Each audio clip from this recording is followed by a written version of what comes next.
ఎండాకాలం అయితే షురువు అవుతుంది. దీంతోనైతే మందుబాబులు 2 బీర్లు కొట్టి చల్లగా సిల్లవుదాం అనుకుంటున్న టైంలోనైతే తెలంగాణ రాష్ట్ర ప్రభుత్వం ఈ బీర్ ప్రేమికులకైతే భారీ షాక్నిచ్చింది. అన్ని రకాల బీర్ల మీదనైతే ధరలు పెంచుతున్నట్టయితే ప్రకటించింది. 15% ధరలు పెంచుతున్నట్టయితే రాష్ట్ర ప్రభుత్వం నిర్ణయం తీసుకున్నది నిన్న. విశ్రాంత న్యాయమూర్తి జస్వాల్ నేతృత్వంలో ధరల నిర్ణయ కమిటీ అయితే 15% పెంచుతున్నట్టు సిఫార్సులు అయితే జారీ చేసింది. ఈ మేరకైతే ఇక పెరిగిన 15% ధరలు అయితే ఈ రోజు నుంచి అమల్లోకి వస్తాయట. ఇక దీంతోనైతే రాష్ట్ర ఖజానాకైతే భారీ ఆదాయం కూడా సమకూరే అవకాశం ఉన్నదట.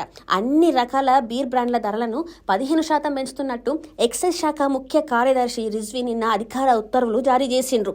ఇక ప్రస్తుతం ఎంఆర్పి ధర మీద 15% నుంచి పెంచి విక్రయిస్తారట. ఇక పెరిగిన ధరలతోనైతే ప్రస్తుతం 150గా ఉన్న కింగ్ ఫిషర్ ప్రీమియం ధరనైతే 180కి చేరుకునే అవకాశం ఉన్నదట. కింగ్ ఫిషర్ స్ట్రాంగ్ అయితే 160 రూపాయలు ఉన్నదట. అది 190 రూపాయలకైతే పెరిగే అవకాశం ఉన్నదట. అయితే బీల ధరలు సరిగ్గా ఎంత పెరుగుతాయన్న విషయం అయితే ఇంకా క్లారిటీ అయితే రాలేదు.